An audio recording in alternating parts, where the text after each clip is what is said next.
혹시 부모님께 좀 큰 액수의 현금을 받으셨나요? 와, 정말 기분 좋죠? 그런데 기쁨도 잠시, 머릿속에 증여세라는 단어가 딱 떠오르면서 갑자기 복잡해지기 시작합니다. 근데 걱정은 잠시 접어두셔도 좋습니다. 오늘 이 시간에는 세무사 도움 없이 현금 증여세를 직접 아주 깔끔하게 신고하는 방법을 알려드릴게요. 이거 혼자 해도 되나? 아마 다들 이 걱정부터 하실 거예요. 괜히 어설프게 건드렸다가 나중에 가산세 폭탄 맞는 거 아닌가 하는 그런 걱정이요. 네, 충분히 하실 수 있는 걱정이죠. 하지만 오늘 제가 설명해드리는 몇 가지 조건에만 딱 해당된다면 여러분도 전문가 못지않게 완벽하게 직접 신고를 맞출 수 있습니다. 자, 바로 이겁니다. 오늘 설명의 핵심이에요. 만약 여러분의 상황이 왼쪽에 해당된다면, 그러니까 순수하게 현금만 받았고 최근 10년 동안 다른 증여를 받은 적이 없다면 오늘 제 설명만 잘 따라오셔도 충분합니다. 하지만 부동산이나 주식처럼 가치 평가가 필요한 자산이거나 과거 증여 이력이 좀 복잡하다면 이건 괜히 혼자 하려고 하지 마시고 전문가의 도움을 받는 게 훨씬 안전해요. 저희는 오늘 이 명확한 기준 위에서 딱 왼쪽 케이스에 집중해 볼 겁니다. 네, 그래서 오늘 저희는 딱 이 5단계로 증여세 신고를 완전히 정복해 볼 겁니다. 하나씩 따라오시다 보면 이거 생각보다 할만한데? 하고 느끼실 거예요. 자, 그럼 첫 번째 스텝부터 바로 시작해 볼까요? 도대체 어떤 경우에 우리가 직접 신고를 할 수 있는 건지 그 환급률부터 딱 짚고 넘어가겠습니다. 아니 근데 왜 하필 10년일까요? 이게 진짜 중요한데요. 우리나라 세법이요, 10년 동안 받은 증여재산을 전부 하나로 묶어서 계산하거든요. 그러니까 이전에 받은 게 있으면 계산이 확 복잡해지는 거죠. 오늘 우리가 간편신고에 집중할 수 있는 이유는 바로 이 10년 동안 다른 증여 이력이 없는 아주 깔끔한 상황을 전제로 하기 때문이에요. 자, 이제 기본 개념은 딱 잡혔습니다. 지금부터는 진짜 실전이에요. 정부 세금 포털 홈택스 화면을 머릿속으로 한번 그려보시면서 저를 따라오시면 됩니다. 홈택스 딱 로그인하면 와, 메뉴가 너무 많아서 정신이 없죠. 괜찮습니다. 우리가 갈 길은 딱 정해져 있거든요. 화면에 보이는 순서대로 세금 신고에서 증여세를 찾고 마지막에 현금 증여 간편 신고를 클릭하면 됩니다.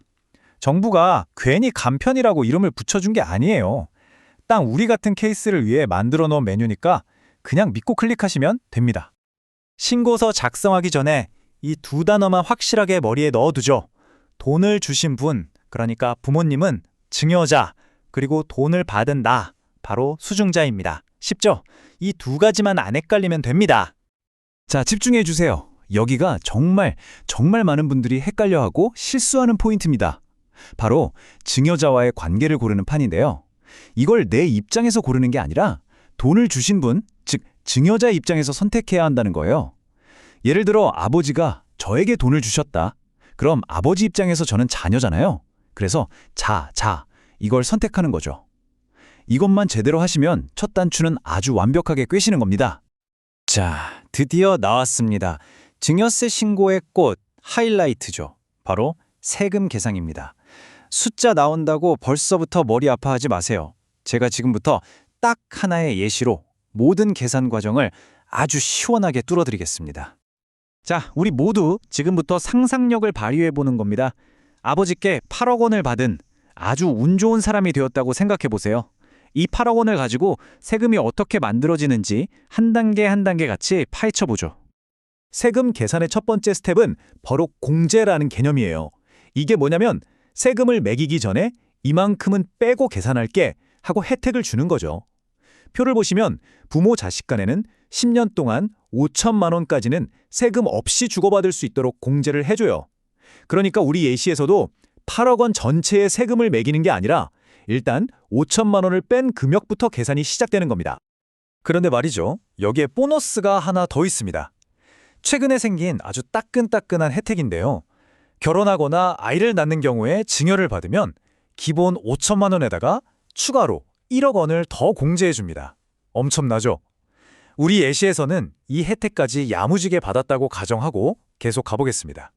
자, 그럼 전체 계산 흐름을 한번 정리해볼까요? 간단합니다. 처음 받은 8억에서 공제 금액 1억 5천을 빼는 거죠. 그럼 6억 5천만 원이 남죠? 바로 이 금액이 진짜 세금을 계산하는 기준 금액, 즉 과세 표준이 되는 겁니다. 여기에 법에서 정한 세율을 착착 곱해서 세금을 계산하고 마지막으로 홈택스로 신고해줘서 고마워요 하는 의미로 3%를 또 깎아줘요. 그렇게 최종 세금이 딱 결정되는 겁니다. 어때요? 아주 논리적이죠? 여기서 잠깐 이런 궁금증이 드실 수 있어요. 그럼 아빠 말고 할아버지가 나한테 바로 주시면 어떻게 되지? 네, 아주 좋은 질문입니다. 네, 바로 이겁니다. 이걸 세대생략 증여라고 하는데요. 이렇게 세대를 건너뛰어서 증여하는 거 불법 아니에요. 전혀 문제 없습니다. 다만 세법에서는 이걸 중간에 내야 할 세금을 한번 건너뛰었다고 봐서 최종적으로 계산된 세금의 30%를 할증, 즉 벌금을 더 붙여버려요. 세금이 확 늘어나겠죠? 그래서 대부분의 큰 증여가 부모님을 통해서 이루어지는 이유가 바로 여기 있는 겁니다. 자, 그래서 이 모든 복잡한 과정을 거쳐서 우리가 내야 할 최종 세금은 얼마일까요? 두구두구? 바로 1억 3,009만 9천 원입니다. 8억이라는 어마어마한 금액에서 시작했지만 여러 공제를 거쳐서 이렇게 딱 떨어지는 숫자가 나오네요. 자, 이제 계산까지 다 끝났습니다. 거의 다 왔어요. 이제 신고서 제출하고 세금만 내면 끝! 이 마지막 단계에서도 여러분의 부담을 확 줄여줄 꿀팁이랑 이건 진짜 놓치면 큰일 나는 주의사항까지 알려드릴게요. 아니 근데 세금이 1억이 넘는데 이거 어떻게 한 번에 내요? 너무 부담스럽죠? 다행히도 방법이 있습니다. 바로 분납이라는 제도인데요. 말 그대로 나눠져 내는 거예요. 세금이 1,000만 원을 넘어가면 일단 일부만 먼저 내고 나머지는 2달 안에 낼 수 있게 시간을 벌어주는 아주 고마운 제도죠. 자, 이건 별표 5개짜리입니다. 진짜 아무리 강조해도 지나치지 않아요. 증여세는요, 반드시 돈을 받은 사람, 즉 수중자 본인의 돈으로 내야 합니다. 만약에 부모님이 안쓰러워서 세금까지 대신 내주신다? 국세청은 이걸 어떻게 보냐면요. 세금 낼 돈 1억 3천만 원을 또 추가로 증여했네? 라고 보고 그 금액에 대해서 또 증여세를 매겨버립니다. 이거 정말 실수하면 안 되는 부분이에요. 자, 이제 정말 마지막 파트입니다. 오늘 우리가 배운 이 방법, 분명히 유용하지만 이게 만능은 아니거든요. 어떤 경우에는 이건 내가 할 게 아니구나 하고 깔끔하게 전문가의 손을 빌려야 하는지 다시 한번 딱 정리해 드릴게요. 이 체크리스트를 보면서 다시 한번 본인 상황을 점검해 보세요.